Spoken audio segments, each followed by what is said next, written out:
नमस्कार दोस्तों, मैं प्रकाश आप सभी का हार्दिक स्वागत करता हूं। ये हमारी भारतीय संविधान की चौथी क्लास है और इसमें हम जानेंगे आज मंत्री परिषद के बारे में, यानी केंद्रीय मंत्री परिषद के बारे में। और इसमें समझेंगे मंत्री परिषद होती क्या है, मंत्री कितने प्रकार के होते हैं, मंत्रियों के क्या काम होते हैं, मंत्री कौन कौन प्रकार के काम करते हैं, इन सभी के बारे में जानेंगे। और कैबिनेट किचन क्या है, किचन कैबिनेट क्या है, इसके बारे में भी जानेंगे। तो सबसे पहले बात करें हम भारत के संविधान में सरकार की संसदीय व्यवस्था, जो भारत के संविधान में है वो सरकार की संसदीय व्यवस्था ब्रिटिश मॉडल पर आधारित है। जो सरकार की जो व्यवस्था है वो ब्रिटिश मॉडल पर आधारित है संविधान में। और हमारी राजनीतिक और प्रशासनिक व्यवस्था की मुख्य कार्यकारी अधिकारी मंत्रिपरिषद होती है। जो भारत के संविधान में सरकार की संसदीय व्यवस्था है जो वो ब्रिटिश मॉडल पर आधारित है। और हमारी राजनीतिक और प्रशासनिक व्यवस्था की मुख्य कार्यकारी जो अधिकारी है वो मंत्रिपरिषद है। यानी जो मुख्य कार्यकारी प्रशासनिक हो या राजनीतिक हो, उसकी जो मुख्य तौर पर अपना काम करने वाली एक भूमिका निभाती है वो है मंत्रिपरिषद, जिसका नेतृत्व प्रधानमंत्री करते हैं। यानी जो भारतीय संविधान में संसदीय व्यवस्था की बात करें, भारत सरकार की संसदीय व्यवस्था की बात करें तो वो ब्रिटिश मॉडल पर आधारित है। और हमारी प्रशासनिक और राजनीतिक जो प्रमुख भूमिका है जिसकी, वो है हमारी मंत्रिपरिषद की। और मंत्रिपरिषद की अध्यक्षता बोले या मंत्री परिषद का जो नेतृत्व करता है वो प्रधानमंत्री होते हैं। इसके बारे में हमने जैसे जाना। और अब अनुच्छेद 74 के बारे में जानते हैं कि अनुच्छेद 74 में कुछ महत्वपूर्ण बात कही गई है संवैधानिक प्रावधान की। वो है राष्ट्रपति को सहायता एवं परामर्श और सलाह देने के लिए एक मंत्री परिषद होगी। यानी अनुच्छेद 74 में यह कहा गया है कि एक मंत्री परिषद होगी जो राष्ट्रपति को सलाह देने के लिए या परामर्श देने के लिए। अब जानते हैं मंत्रियों की नियुक्ति कैसे होती है। मंत्रियों की नियुक्ति की बात करें तो प्रधानमंत्री की नियुक्ति राष्ट्रपति करते हैं, प्रधानमंत्री की नियुक्ति राष्ट्रपति करते हैं। अनुच्छेद 75 में इसके बारे में बात कही गई है कि राष्ट्रपति प्रधानमंत्री की नियुक्ति करेगा। लेकिन जब मंत्रियों की नियुक्ति की बात आती है तो मंत्रियों की नियुक्ति प्रधानमंत्री की सलाह पर राष्ट्रपति करता है। प्रधानमंत्री की सलाह पर, यानी किस किस को किस पद पर किस विभाग में मंत्री बनाना है, इन सभी के बारे में चर्चा प्रधानमंत्री राष्ट्रपति से करते हैं और राष्ट्रपति फिर मंत्रियों की नियुक्ति करते हैं।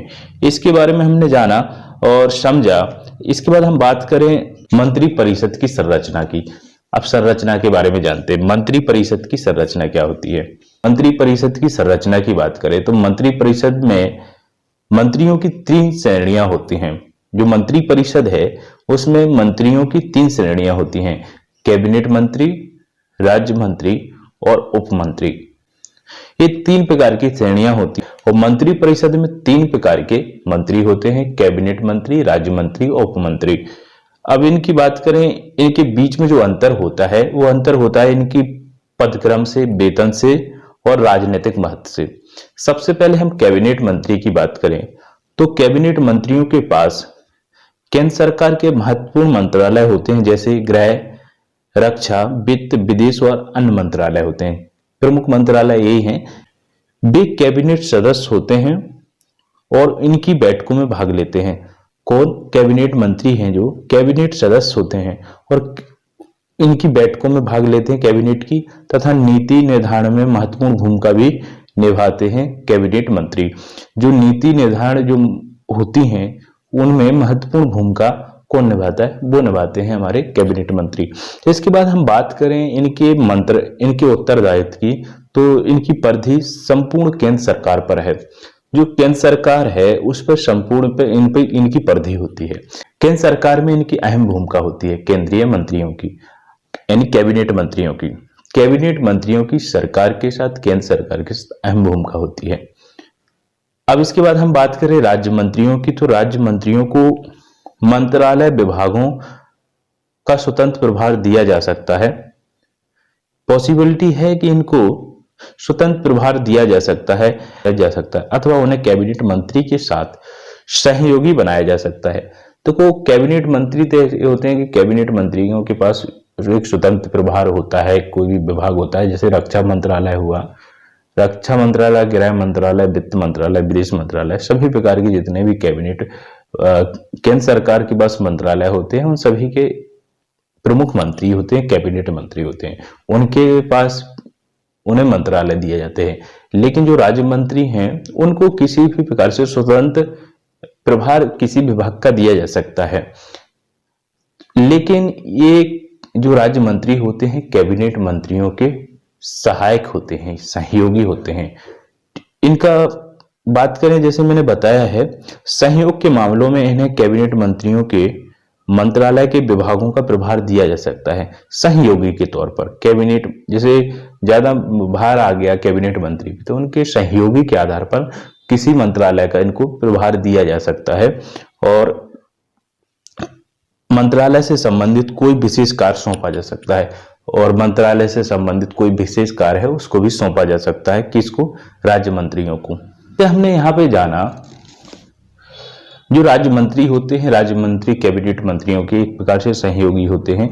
उनका काम बंटवाने के लिए इनको बनाया जाता है, जैसे कोई इनको मंत्रालय दिया जा सकता है, कोई प्रमुख काम दिए जा सकते हैं इनको, मंत्रालय से संबंधित जो सहयोगी के तौर पर इनको काम करना पड़ता है वो दिए जा सकते हैं कि इनको, राज्य मंत्रियों को। अब इसके बाद हम बात करें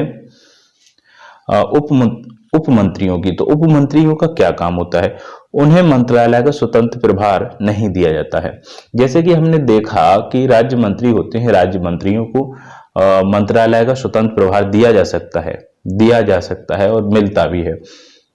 लेकिन जो उप मंत्री होते हैं उन उप मंत्रियों को स्वतंत्र प्रभार नहीं मिलता है। उन्हें कैबिनेट अथवा राज्य मंत्रियों को उनकी प्रशासनिक, राजनीतिक, संसदीय कार्यों में सहायता के लिए नियुक्त किया जाता है। जैसे हमने अभी जाना कि राज्य मंत्री होते हैं, राज्य मंत्री कैबिनेट मंत्रियों के सहयोगी होते हैं। अब हम जान रहे हैं उप मंत्री। उप मंत्री क्या होते हैं? उप मंत्रियों को स्वतंत्र प्रभार किसी भी मंत्रालय का नहीं दिया जाता है।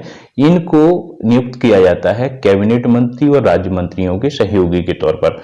तो इस प्रकार से हमने तीनों प्रकार के मंत्रियों को जाना, जैसे कि कैबिनेट मंत्री, राज्य मंत्री और उप मंत्री। राज्य मंत्री क्या होते हैं, कैबिनेट मंत्री क्या होते हैं और उप मंत्री क्या होते हैं, इनके बारे में जाना। अब हम जानते हैं मंत्रिमंडल और मंत्री परिषद में किस प्रकार से अंतर है, इसके बारे में जानते हैं। मंत्रिमंडल होता क्या है, मंत्री परिषद होता क्या है, यहां पर विशेष ध्यान देना है मंत्रिमंडल और मंत्री परिषद पर। तो मंत्री परिषद तथा मंत्रिमंडल ये दोनों शब्द अक्सर एक दूसरे के लिए प्रयोग किए जाते हैं। अक्सर इनको एक दूसरे के लिए प्रयोग किया जाता है, परंतु इनमें एक निश्चित अंतर होता है। ये एक दूसरे से अपनी संरचना और कार्यों और भूमिका के कारण भिन्न होते हैं।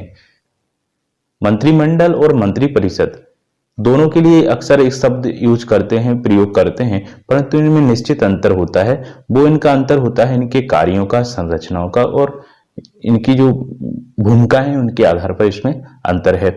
अब इस अंतर को हम जैसे जानते हैं, मंत्री परिषद क्या होता है। सबसे पहले मंत्री परिषद एक बड़ा निकाय होता है। मंत्री परिषद है जो मंत्री परिषद एक बड़ा निकाय है जिसमें 60 से 70 मंत्री होते हैं। मंत्री परिषद में 60 से 70 मंत्री होते हैं, जबकि मंत्रिमंडल एक लघु निकाय यानी छोटा निकाय है जिसमें 15 से 20 मंत्री होते हैं। यहां मंत्री परिषद एक बड़ा निकाय है जबकि मंत्रिमंडल एक छोटा निकाय है यानी लघु निकाय है। मंत्री परिषद में जो मंत्रियों की संख्या है 60 से 70 हो सकती है, जबकि मंत्रिमंडल में मंत्रियों की संख्या 15 से 20 होती है। अब यहां हमने देखा मंत्री परिषद के बारे में कि बड़ा निकाय है। अब इसके बाद बात करें हम मंत्री परिषद में, तो इसमें मंत्रियों को 3 श्रेणियों में बांटा जाता है। मंत्री परिषद में जैसा हमने बताया कैबिनेट मंत्री, राज्य मंत्री और उप मंत्री। मंत्री परिषद में 3 प्रकार के मंत्री होते हैं, कैबिनेट मंत्री, राज्य मंत्री और उप मंत्री, जबकि मंत्रिमंडल में केवल कैबिनेट मंत्री शामिल होते हैं, अतः यह मंत्री परिषद का एक भाग है। मंत्री परिषद में तीनों प्रकार के मंत्री होते हैं, कैबिनेट मंत्री, राज्य मंत्री और उप मंत्री, जबकि मंत्रिमंडल में केवल कैबिनेट मंत्री होते हैं। और मंत्रिमंडल क्या होता है? एक मंत्री परिषद का एक भाग है। मंत्रिपरिषद तो बड़ा निकाय है, इसी मंत्रिपरिषद का एक भाग है। कौन है भाग?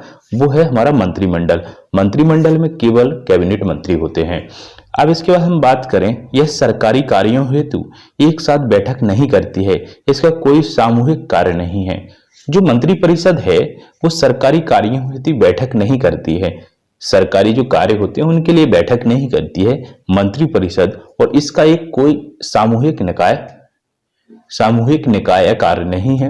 और जबकि हम बात करें मंत्रिमंडल की, तो यह एक निकाय की तरह है और यह सामान्यतः हफ्ते में एक बार इसकी बैठक जरूर होती है। मंत्रिमंडल की सामान्यतः एक हफ्ते में बैठक जरूर होती है, जबकि मंत्रिपरिषद की बैठक नहीं होती है। और मंत्रिमंडल की सप्ताह में जरूर एक बैठक होगी और इस सरकारी कार्यों के संबंध में निर्णय करती है और इसके कार्यकलाप सामूहिक होते हैं।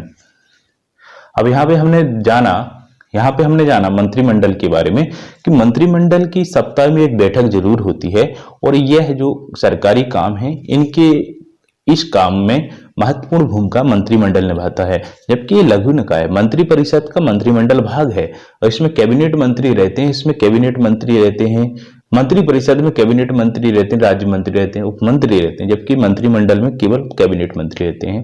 ये छोटा निकाय होता है मंत्रिमंडल, लेकिन इसका महत्वपूर्ण काम होता है सरकार के तौर पे एक महत्वपूर्ण भूमिका निभाना सरकारी कार्यों में, और इसे सभी शक्तियां प्राप्त हैं, परंतु कागजों में मंत्रिपरिषद को सभी प्रकार की शक्तियां प्राप्त हैं, लेकिन कागजों में यानी दस्तावेज पे लिखी हुई मंत्री परिषद को सभी प्रकार की शक्तियां प्राप्त हैं, लेकिन वास्तविक शक्तियां मंत्रिमंडल को प्राप्त होती हैं और ये अपना कार्य भी करती हैं। सभी प्रकार का कार्य करने का अधिकार मंत्रिमंडल को होता है, लेकिन इसको मंत्रिपरिषद को है तो शक्तियां प्राप्त, लेकिन वो किस प्रकार से हैं? वो कागजों में प्राप्त शक्तियां प्राप्त हैं। अब इसके बाद हम बात करें, यह मंत्रिमंडल के निर्णयों को लागू करती है। मंत्रिपरिषद है जो मंत्रिपरिषद मंत्रिमंडल के जो निर्णय हैं उनको लागू करती है। तो इस प्रकार से हमने जाना जो महत्वपूर्ण इसके पॉइंट हैं, इसमें अंतर करते हैं। जैसे कि सबसे महत्वपूर्ण इसका पॉइंट है कि मंत्रिपरिषद एक बड़ा निकाय है, जबकि मंत्रिमंडल एक छोटा निकाय है। बड़ा निकाय की बात करें तो इसमें 60 से 70 मंत्री होते हैं, किसमें? मंत्रिपरिषद में, जबकि मंत्रिमंडल में 15 से 20 मंत्री होते हैं। और मंत्रिपरिषद की बात करें तो मंत्रिपरिषद में 3 प्रकार के मंत्री होते हैं जो हमने बताए हैं, कैबिनेट मंत्री, राज्य मंत्री, कैबिनेट मंत्री, राज्य मंत्री और उप मंत्री। जबकि मंत्रिमंडल में केवल कैबिनेट मंत्री होते हैं और सभी प्रकार के सरकारी काम मंत्रिमंडल के द्वारा होते हैं, जबकि मंत्रिपरिषद को एक प्रकार से जो काम करने की शक्ति है वो सिर्फ कागजों पर है, जबकि मंत्रिमंडल पूरी तरह से सरकारी कार्यों पर अपना डायरेक्टली भूमिका निभाती है। तो इस प्रकार से हमने मंत्रिमंडल जाना और मंत्रिपरिषद जाना। अब हम बात करें आंतरिक कैबिनेट की, यानी किचन कैबिनेट क्या है? आंतरिक या किचन कैबिनेट किसको कहते हैं? ये बहुत ही महत्वपूर्ण ये प्रश्न पूछा जाता है कि आंतरिक कैबिनेट क्या है या किचन कैबिनेट क्या है। तो यह कैबिनेट 15 या 20 महत्वपूर्ण मंत्रियों को मिलाकर बनती है। जो आंतरिक या किचन कैबिनेट है, ये 15 या 20 मंत्रियों को मिलकर बनती है, जिसका प्रमुख प्रधानमंत्री होता है। यह क्या है? एक निर्णय लेने वाली उच्चतम संस्था है। महत्वपूर्ण मामलों पर निर्णय लेने वाली एक उच्चतम संस्था है, यानी किचन कैबिनेट, और यह 15 से 20 मंत्रियों को मिलाकर बनती है। आंतरिक कैबिनेट या किचन कैबिनेट कहलाने वाला यह छोटा निकाय सत्ता का प्रमुख निकाय होता है। जो सत्ता है उसका प्रमुख निकाय होता है आंतरिक या किचन कैबिनेट। इसमें 15 से 20 मंत्री होते हैं जो महत्वपूर्ण मामलों पर अपनी उच्चतम भूमिका निभाते हैं, महत्वपूर्ण मामलों पर अपना फैसला सुनाते हैं। ये अनौपचारिक निकाय है, एक प्रकार से एक अनौपचारिक निकाय है। इसमें प्रधानमंत्री अपने 2 से 4 प्रभावशाली और पूर्ण विश्वासी सहयोगी रखता है, जिसमें वह हर समस्या की चर्चा करता है। प्रधानमंत्री 2 से 4 सहयोगी रखता है, जो पूर्ण विश्वासी हो। प्रधानमंत्री को महत्वपूर्ण राजनीतिक और प्रशासनिक मुद्दों पर सलाह देती है। जो किचन कैबिनेट है, जो महत्वपूर्ण राजनीतिक और प्रशासनिक मुद्दों पर क्या देती है, सलाह देती है और महत्वपूर्ण निर्णय लेने में सहायता करती है। जो कुछ भी महत्वपूर्ण निर्णय लेते हैं प्रधानमंत्री, उसके तौर पर यह किचन कैबिनेट महत्वपूर्ण भूमिका निभाती है और प्रधानमंत्री को सलाह भी देती है। इनमें न केवल कैबिनेट मंत्री शामिल होते हैं, अब तो इसके बाहर के भी, जैसे प्रधानमंत्री के मित्र हुए, पारिवारिक सदस्य भी हुए, वो भी शामिल रहते हैं। ये मैंने बताया कि ये अनौपचारिक निकाय है, इसलिए इसमें कैबिनेट मंत्री के अलावा बाहर के भी प्रधानमंत्री के मित्र हो सकते हैं, पारिवारिक सदस्य हो सकते हैं, वो सभी शामिल हो सकते हैं जिसको प्रधानमंत्री चाहे। और एक घेरे के अंदर घेरा होता है, एक प्रकार से घेरे के अंदर घेरा होता है। इंदिरा गांधी के जमाने में आंतरिक कैबिनेट अति शक्तिशाली थी, जिसे किचन कैबिनेट कहा जाने लगा था। प्रधानमंत्री ने आंतरिक कैबिनेट का जो निर्णय लिया बनाने का, वो क्यों लिया? वो निम्न कारणों से लिया, जैसे कि एक छोटा अंग है और निर्णय लेने के मामले में कैबिनेट के विशाल आकार से अधिक प्रभावशाली है।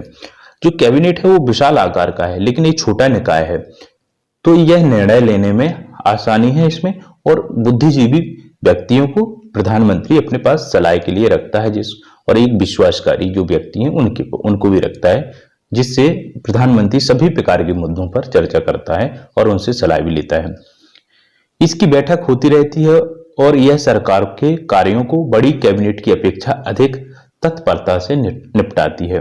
जो बड़ी कैबिनेट है हमारी, जैसे कि मंत्रिमंडल है या मंत्रिपरिषद है, उसकी अपेक्षा ये किचन कैबिनेट है, सरकार के कार्यों को तत्परता से निपटाती है और अपनी सलाह भी देती है, और यह एक प्रकार से काम करने के लिए बाध्य भी रहती है। बाध्य किस प्रकार से रहती है?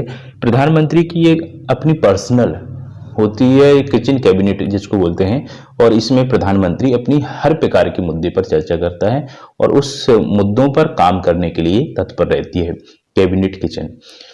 ओके, किचन कैबिनेट बोलते हैं इसको, या आंतरिक कैबिनेट बोलते हैं। एक प्रकार से घेरे के अंदर घेरा टाइप से कैबिनेट होती है।